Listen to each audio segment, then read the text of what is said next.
Okay, so what's the deal? All right, well, it's 8:45. I can absolutely work on this. I think it's great um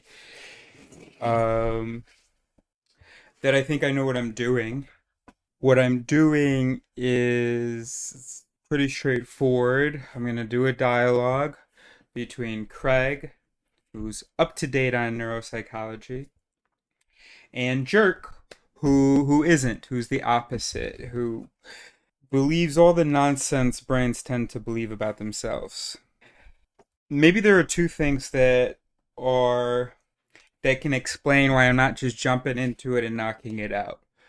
One thing is that I don't feel like I have anything really special. Well, that would be more of a thought, an assessment.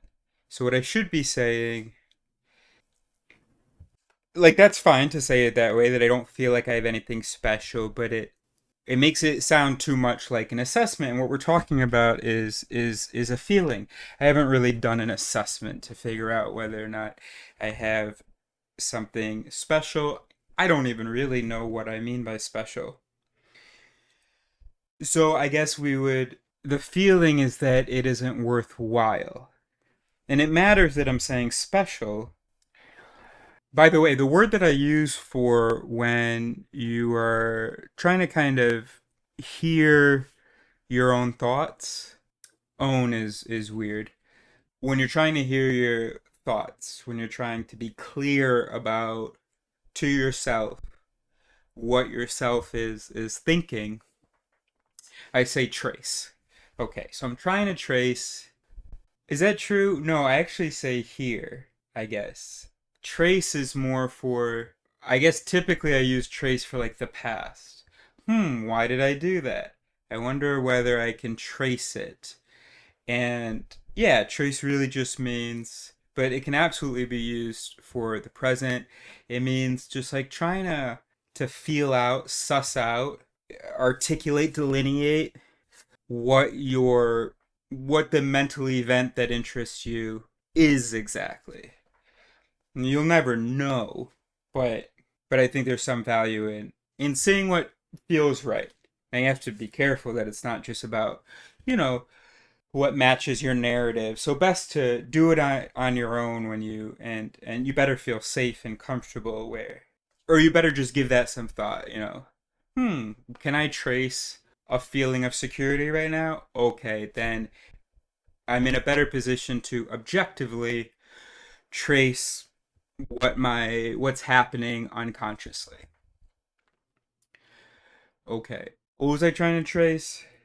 So why am I not just knocking it out? I feel like I can. Oh, when I to say I feel like, in this case, I would say imp. I have the impression that. So I imp tracing that like I have one shot at this, and I'm not ready to take a really good swing. So it's like a perfectionism thing. And it's also like a really maybe a black and white thinking thing, or I don't know, some kind of weird idea that I got this one shot. And I guess this relates to my whole feeling evaluated, feeling like everything is an evaluation. Okay, we're doing really really good, you know, tracing work, self-knowing work. Tracing's important, and you have to take time and kind of try things out, know enough about yourself and about minds in general. So the more that you trace, the better you'll of course get at tracing. The more options you'll have for what might I be thinking here based on what I've noticed in the past, or what seems to keep happening. Okay. So I think that I've got like a perfectionism thing. So yeah, rather than yeah, this sings. This feels very true. That yeah, there's this idea like, oh, I'm not ready to write that perfect. I'm not ready to knock it out of the park yet. I'm not ready to take my swing yet. I could hit the ball, but it wouldn't be out of the park. That's so funny.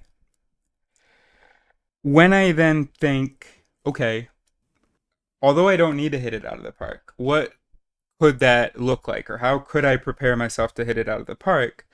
Well, I go to research. I'm thinking no named mallet, which is a cognitive error, is coming to mind when I think of the gun control thing. So maybe if you can stick around for a little bit, we can talk it out.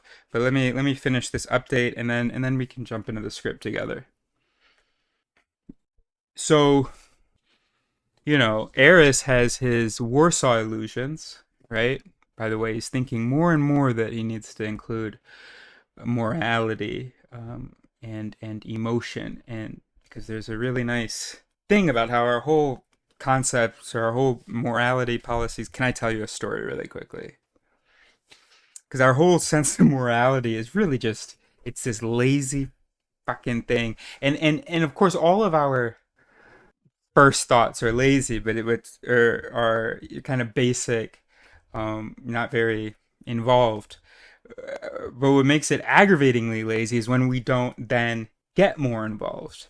So I had these two passengers, really lovely. I don't think it's a problem to say their names, Rania and Emma. And they get in the car. I offer them water. They're very happy to have the water. Rania finishes her water very quickly, and she crushes the bottle. And I hear that, and I say, "Oh, you're already done with your water." And I offer her another bottle, and I say, "I can take that bottle. Otherwise, there's also sort of a trash can under my seat." And she says something that I just think is so human, and what I mean by that is a very familiar, irrational, like weird sense of politeness that you see in at least young Western folk. She says, "Oh, I'm not going to make you throw away my trash." What? So we actually had like a conversation about this basically the whole ride, where we're kind of going back and forth. And here's the really funny thing that people do is they always twist a thing, right? I'm not going to just be like, and then they act out, they portray a thing that isn't the original thing. So, okay, so let me explain. So I've said, like, give me your water bottle, or you can put it in my trash can and I'll take care of it. And she's like, no, I'm going to, put this water bottle into my purse. So we talk about it, and one of them, either Ronnie or Emma, says, I mean, I'm not going to just be like, hey, take care of my trash. Correct. For me, it's like, when did that enter our world? What are we talking about? I thought we were talking about whether you're going to be like, oh, okay, I'll do as you've invited me to do, and I will put my trash in the trash can that's available here, the trash that you, my driver, gave me, although it wasn't trash form. It was so that's weird. I don't really have a name for that. And it's probably, I mean, I'm sure it's already been named. What is that? Miss It's like a straw man. It's like a misrepresentation. You know what kind of is? It's kind of a Bailey and Mott, right? So the Mott and Bailey fallacy is when you say X, and X is a difficult to defend position. I say, what the fuck? Not X. You go, whoa, how can you say not X? All I'm saying is Y, right? And so there's this switch, right? So it's similar to the straw man where someone says X, and you go, what? Y is ridiculous, right? I didn't say Y. So those would, belong in the same family. Oh, that's another thing that we want to work on. One day, take a stab at a taxonomy. Okay, anyway. So it's some kind of switcheroo because of the very loose associative nature of the mind. The reckless, doesn't really keep track of the relationship. It's just like, oh, these two things have a relationship. We can substitute. Oh, it's a substitution. It's kind of like a mental shotgun. All of these things are related in appropriate terms. So anyway, so that was really weird. Going back to my point, what's so funny is that So basically, give someone trash. Shopes. Okay? If you're new here, that's my word for it negatively, when the affect heuristic yields a negative response. When you're feeling bad about a thing, without any thought, just the mind's going thumbs down to a thing. It shopes. Shopes.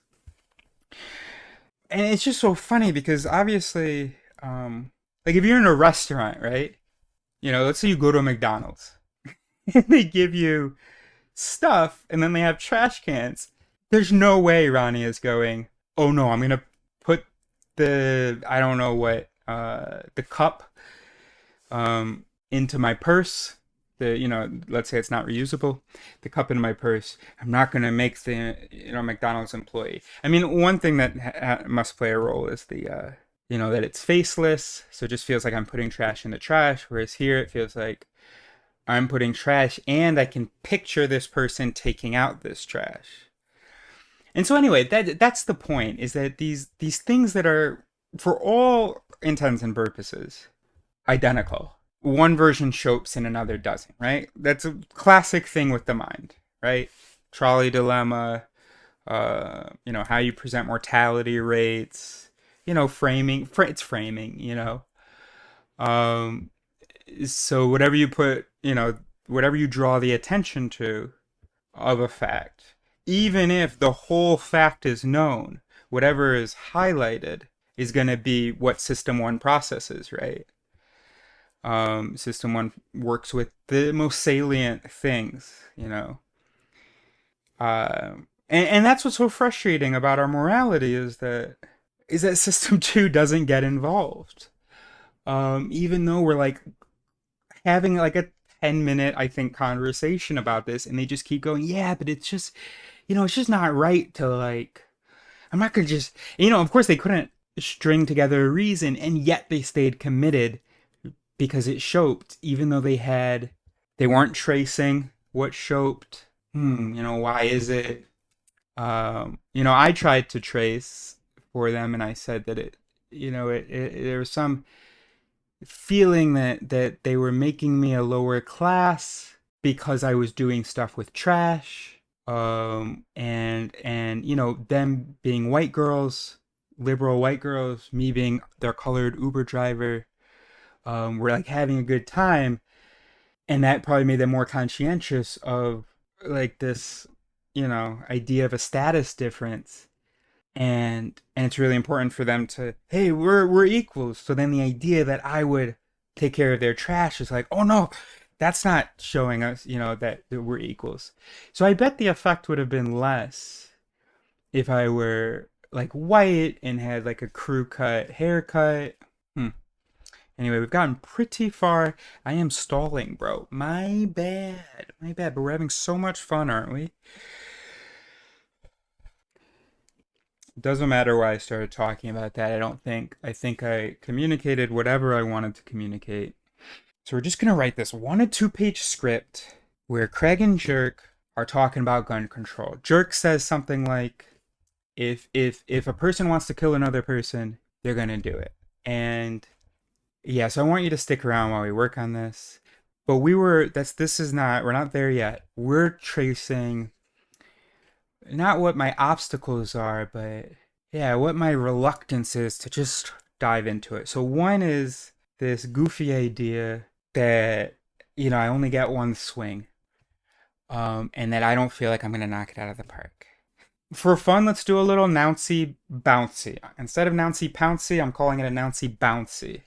Don't really have a good reason, but I have a reason for not calling it Nouncy Pouncy, because we're not going to pounce on the anxious thought.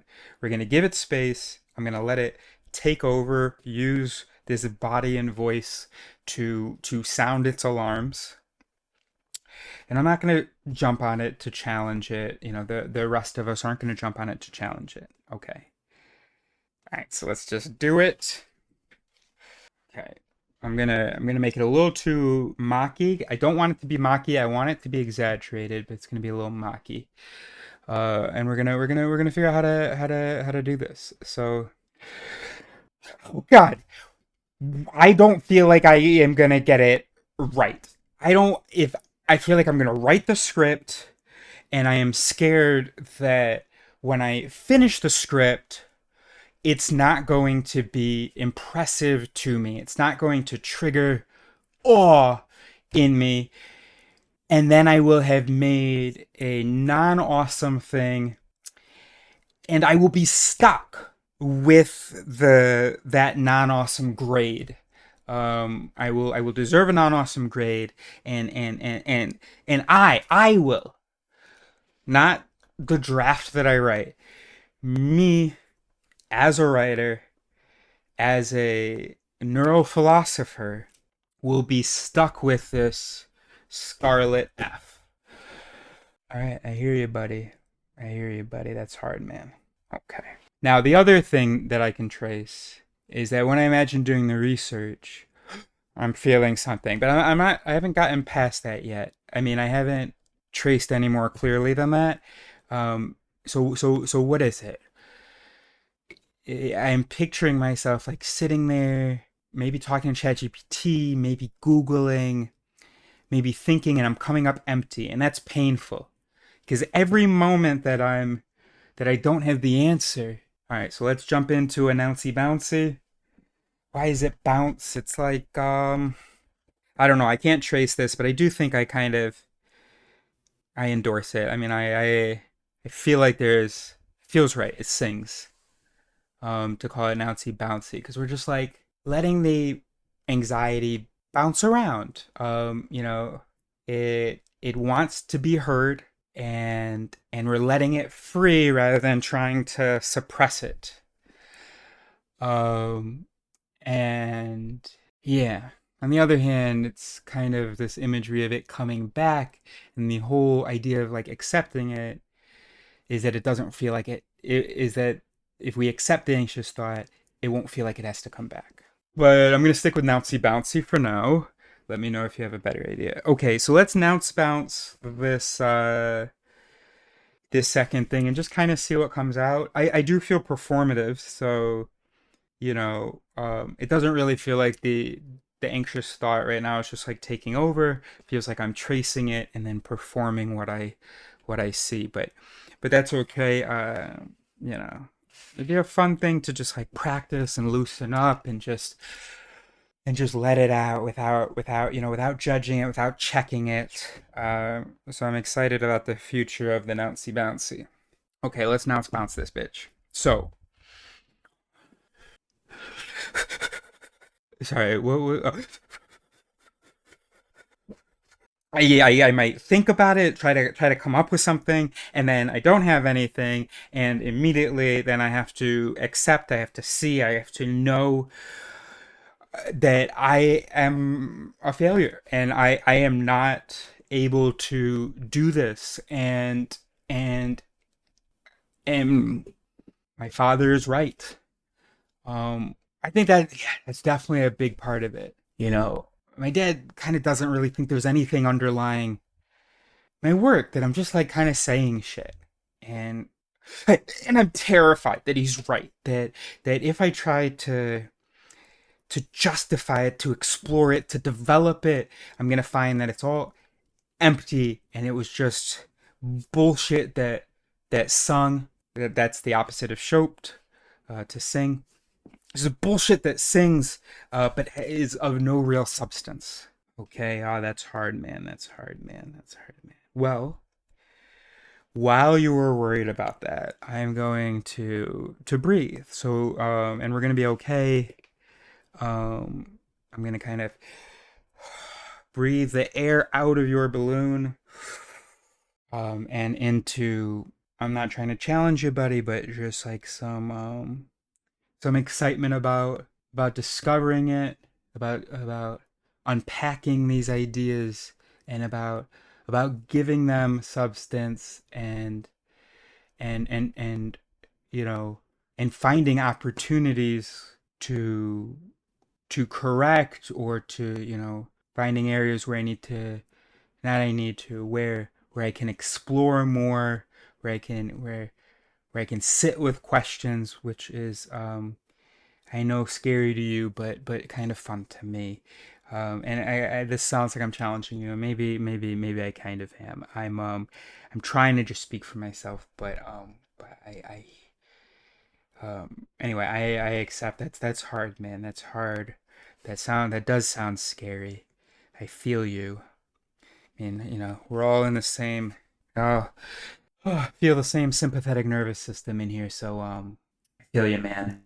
That's hard. What if you're writing this thing, and what if you I don't think we will, but I can imagine how scary it is, the idea that this whole Craig and Jerk series you realize is nothing. And you don't have this sort of guaranteed, what feels kind of now as a guaranteed beautiful potential project, that's gonna save the world, that's gonna be a part of our world saving mission. You're gonna find that it's ugh. But that's hard, man. I'm sorry, man. Okay, great. Okay, great. So I hear you. So the one thing is that where you're scared that you'll miss what you feel like is one chance to get a good evaluation on your action, and on the other hand, you feel like you're scared of those moments where you have to just sit and not know. You do sound a bit funny. We're philosophers of science, so we're neurophilosophers. We're science, we're philosophy. So we love actually not knowing, because it just makes the eureka juicier. So if you don't mind, I'm gonna work on a script, and I absolutely hear your concerns, buddy. Yeah, that feels. No, I'm sorry. It doesn't feel good. I'm sorry. No, no, yes, we're terribly afraid. Absolutely. Can I give you a name? How about Francis? How about Francis? And I absolutely hear you, Francis. But if you don't mind, it's actually not even going to be your name on the script. I'm going to put Hill Eris, also pronounced Silaris. So this won't come back to you anyway. But I know you'll still be afraid. I know you're not that. I know I don't. I was gonna insult you. I'm sorry, Francis. Okay, so let's open. I wrote a Craig and Jerk at some point. Let's see it. There, where are you at? There we go. Craig and Jerk. Okay, right. This script is about, oh, placated. About how when we watch movies where the bad cops or the bad government or the bad culture is resolved and the hero wins, um, we we feel less motivated to pursue those things. And we got ChatGPT's help to name some of these phenomena. Maybe even we included some research. We referred to some research. Thank you for sticking around and just helping me get through this. And so I think we're going to switch to live streaming. The thing that I like about this is that the pauses can be cut out, because especially Francis, we're terribly afraid of boring you. So episode 2.